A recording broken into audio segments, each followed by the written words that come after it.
Well, good evening. I'm back here again in the car on the way home from work.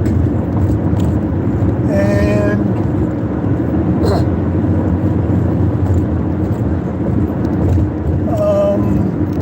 the one thing I didn't complete last night was that, if I remember correctly, I talked about, all the things that were not true about the way they were portraying what happened after T left her vehicle. To summarize, members weren't running around talking about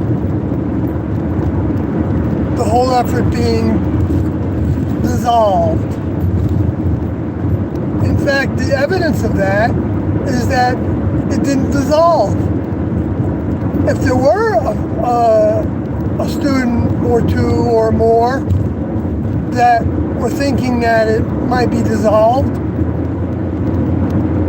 well, I guess it just didn't happen, right? So it's kind of I don't know where they got that from.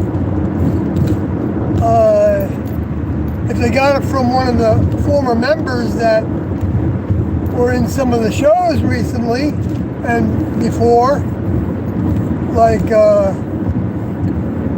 Ananda, who is Pam Odie. I don't know if she said something about that they didn't, put in the documentary, or I missed it in the documentary, or if Frank Andoti said something about it.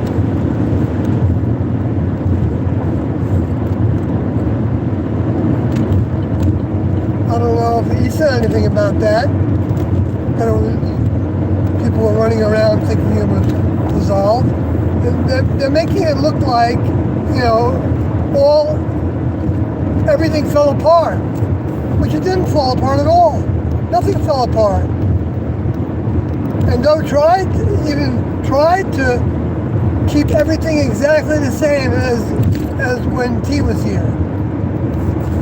But then he got instructions, he felt like, from T, even though she wasn't in her vehicle then, that said that, no, you can't just keep everything the same. We've got to complete this task. And that means there's got to be, new things that we're doing. And what he didn't realize, and then after that, he realized that he was starting to get impressions that we might want to go public again. We might have to go public again and be who we are, is what he said. We have to be who we are. He even gave people the opportunity to leave him by saying that, what if he wasn't from the next level? Wasn't, would you still want to be my student, be with me? And I felt like it didn't matter to me what the label was. I recognized him. I knew he was somebody that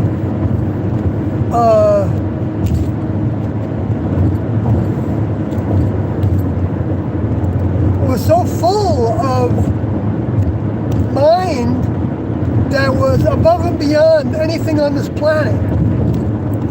I mean, I haven't seen everything on this planet, of course. I haven't read every book on this planet, but I've read enough and heard enough stories and seen enough documentaries and read it. I mean, I was reading the Bhagavad Gita and autobiography of a yogi, and scientific Christianity, and Tibetan Book of the Dead, Egyptian Book of the Dead. I didn't study much about the sciences in my early years, but I have since. And what I found out by my studies of some of the sciences after I left was that T and O were way ahead of their time, talking about genetics, I remember when I brought up to a friend of mine in 2000 or so that the genes could be changed. And she had gone to school and got a degree, bachelor's of science, and you know, and she said, "Oh, that's ridiculous. The genes don't change." And that's the way they were taught. People were taught that. And people may still believe that genes can't change. But if they do, they're living in a illusion. It's a complete illusion, because everything can change. Everything is changeable. No two snowflakes are supposed to be the same. No two fingerprints are exactly the same. I don't know, maybe there are some that are so close that they can be considered the same, but under a microscope, maybe not. I don't know. So anyway, and the death didn't cause a pickle. Let me get to some new stuff, because I just want to summarize that.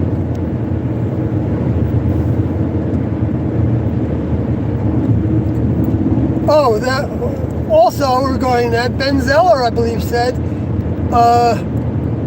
that the class members sat around expecting T's body to be healed.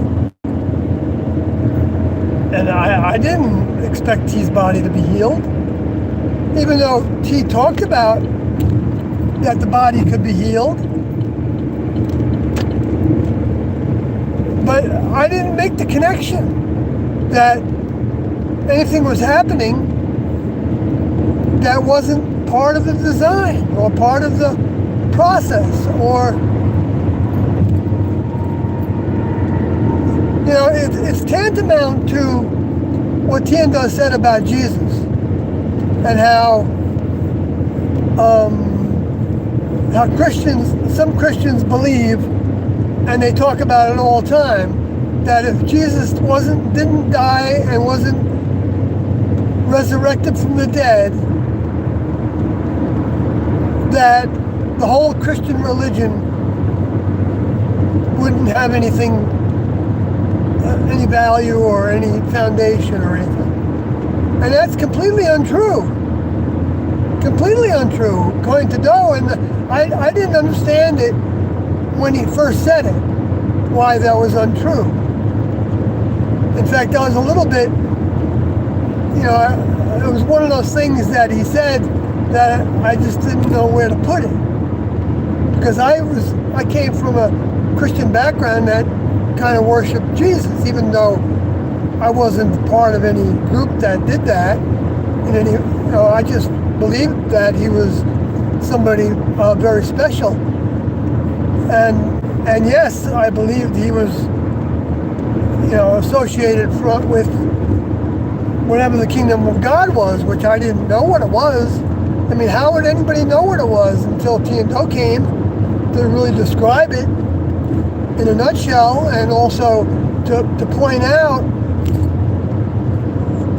the ways that reality of the next level has been talked about over the years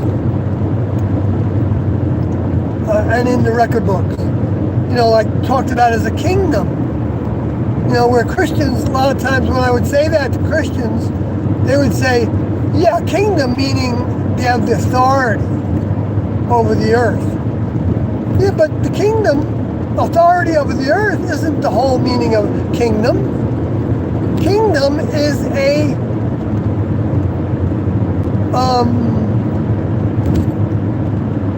it's an organization. It's like Doe once compared the next level to a corporation, and that Lucifer had his own corporation. And so we see all these corporations, but the next level's corporation is the only truly good corporation, because it doesn't have any humanness associated with it. Well, humanness is beneath the next level, the same way that animals are beneath humans. But that doesn't mean that we look down on animals. You just know that animals don't have the capacity in a lot of respects that humans have. But animals have their own goodness that's associated with them, some of them, and some of them don't. Anyway, so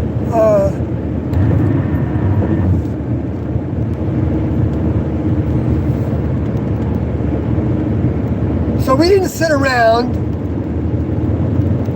expecting T to heal her body. Even she had her eye removed approximately 2 years before our vehicle died.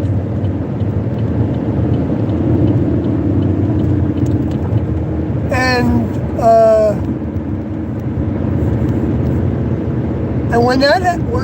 when they told us about that, and T showed up to a meeting with a patch on her eye, and then later had a glass eye installed so that she didn't have to wear a patch anymore.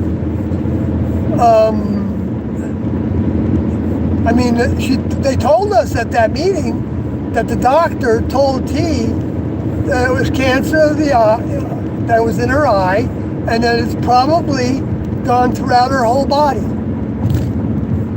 And T, knowing doctors, don't know a lot of what they say.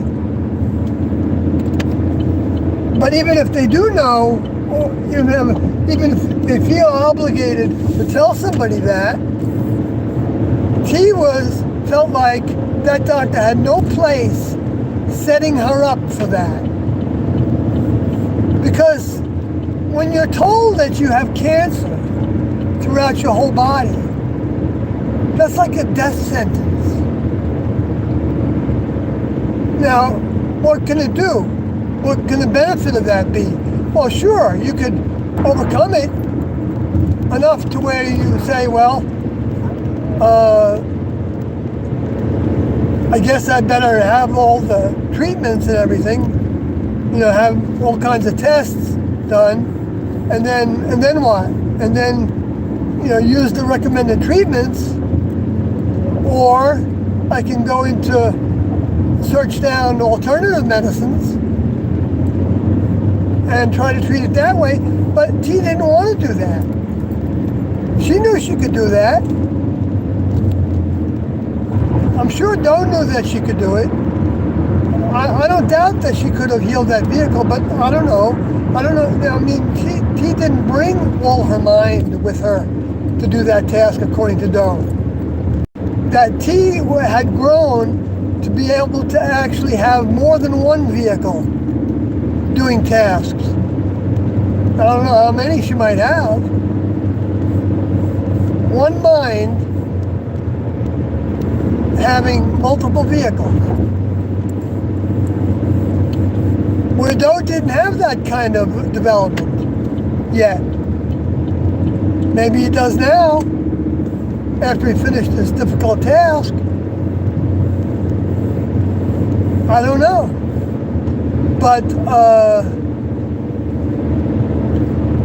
so Doe said she only brought the mind that she needed for this task. And if you believe the Revelation 12, talking about T primarily throughout the whole book as the clothed with the sun, that's basically the greatest light is the sun, and with the footstool being the moon, that being the lesser light, that being representing Doe. And Doe felt like the moon was a spacecraft that was put into place by the next level to serve to observe the planet. So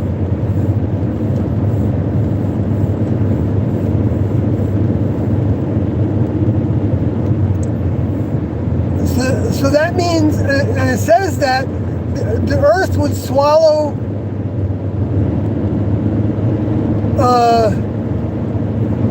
the earth would open up its mouth and swallow the woman and the flood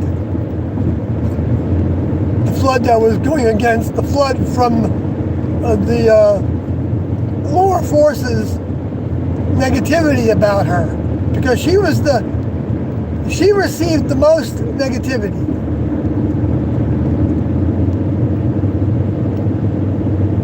because she was the most advanced mind that was incarnate in a vehicle.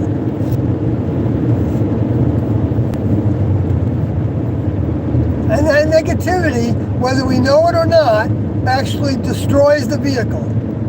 In other words, Doe said that after she left, that she wore her vehicle out. In other words, it couldn't handle any more of the negativity and fighting against it in thoughts and everything that she did. And she probably kept them all out, but didn't mean that doesn't take a toll on the vehicle.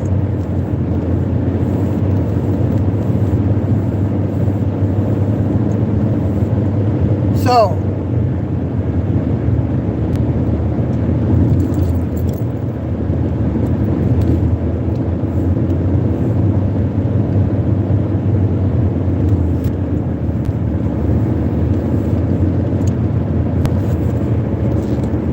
exit 164, so I got about 8 more miles before it's time to end.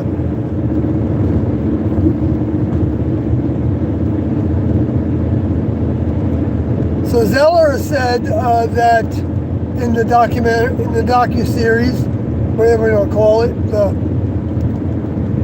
the Netflix thing, that the group came to believe, because T left, that the body needs to be left behind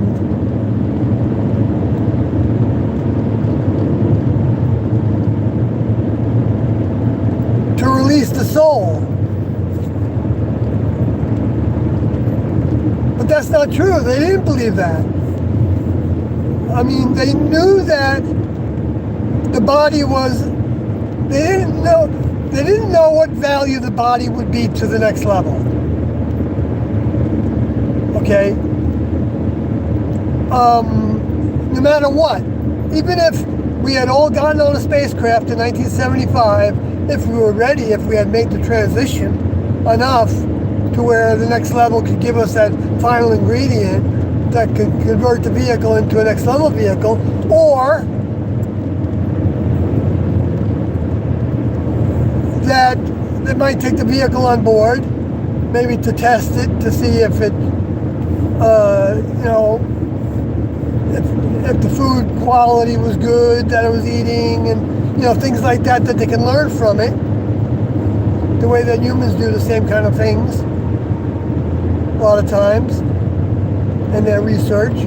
But the next level knows how to do that really well.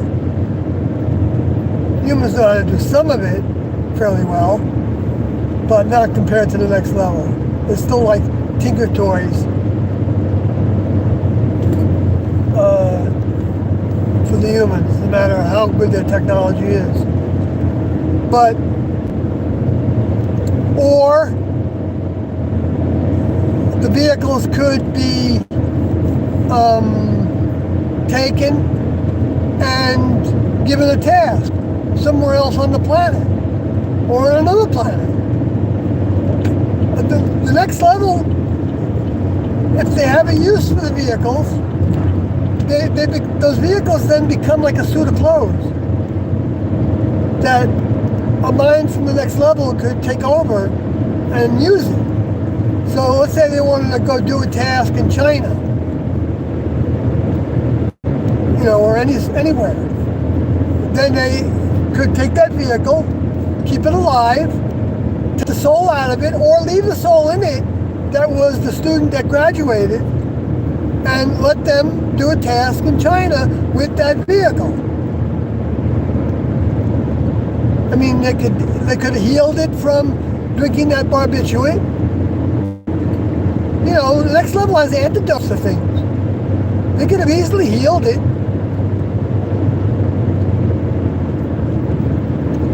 And that's why I think they packed a bag. Because there was always a saying in the next level, well, by Tien Do, that when following procedures, when following instructions, when trying to do tasks for the next level, for our older members, we try to cover our bets. In other words, when we come up with something that's not known exactly how to handle it, we try to do what's gonna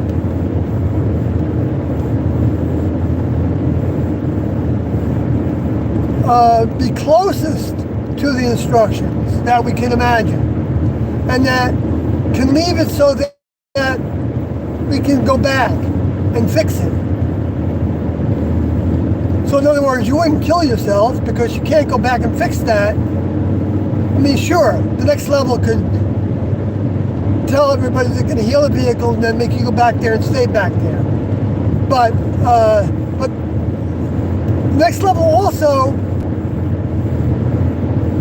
had reasons for them to leave at that point.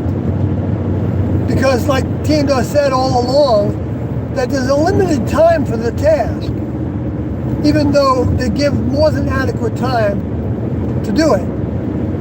But for that reason, Tiendo always felt like we needed to move as quickly as possible. So they did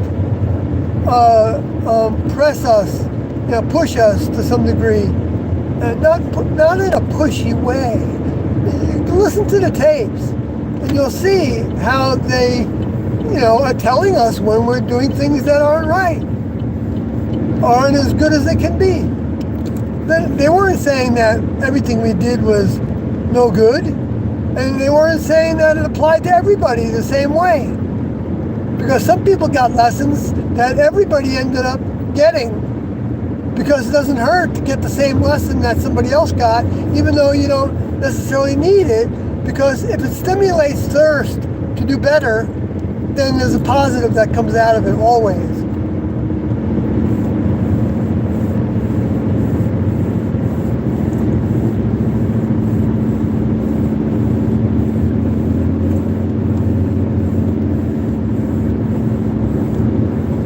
I heard a Christian the other day say that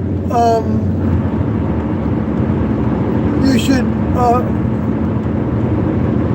should apologize or say you're sorry to people when you do something against them or wrong, or you say something that wish you didn't say, or whatever it is. Okay, you should be comfortable with that. And I thought that was good. And also that you should be willing to be wrong, which was really good to hear that he was talking about that, because that's from Next Level Minds. But then he said that you should say you're sorry even when you didn't do something to somebody. And maybe what he meant by that was that he's sorry that the other person suffered from something that he said or did. Maybe that's what he meant, but without explaining it to me, that's not appropriate. If you let's say you say something to somebody that hurts them, but you said it to them because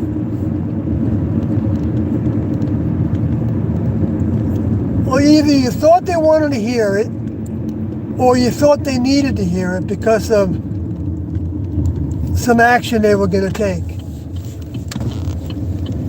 And so when they heard you tell them that it might not have been a good idea, or it was wrong to do what they did to somebody else or whatever, blah, blah, blah, and it hurt them, but in your mind, you were wanting to just help them, and even thought they would appreciate it eventually, or maybe even immediately. And so you suffered because you had corrected them, and so for you to see their suffering and then feel like, I want to go apologize to them, when you're not sorry about it. That's not appropriate. That's not a next level way. And the reason I know that is because that happened to me, and Doe told me that. Because there was a time when I was partners with Alex Odie, and I don't know what he did or said, but I said something to him that I think was like correcting him. I don't remember what it was. I didn't say it harsh. I didn't yell. I didn't like, wag my finger at him or anything like that. I don't think I had that vibration at all, but it did hurt him, I think. And I felt bad that it hurt him. We didn't talk about that it hurt him. I don't know, maybe it didn't. Maybe it was just my mind that didn't like correcting somebody. I still don't like that. I still stay away from that. But in the classroom, we asked each other for that help. Because otherwise, a lot of the class members were like me in that sense. They don't want to correct somebody else. There were some class members that did like to correct people, and they had to overcome that. So anyway, so I told Doe that what I had said to Alex Odie, and he said to me, "Are you sorry? Had you said it?" I said, "Well, no, I'm not, Doe. I feel like it was the right thing to say." And he said, then there's nothing to apologize for.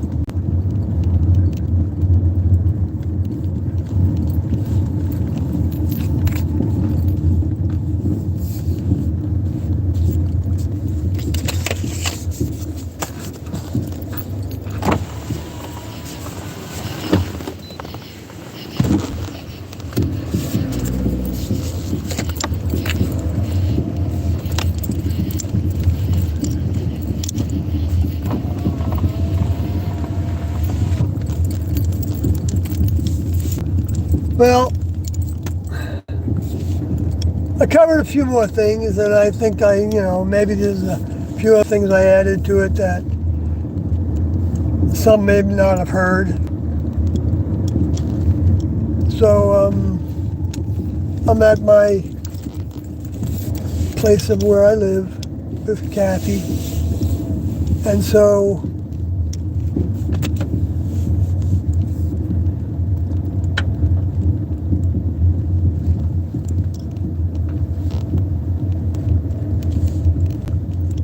I guess I'll be talking to you maybe tomorrow night. Good night, folks.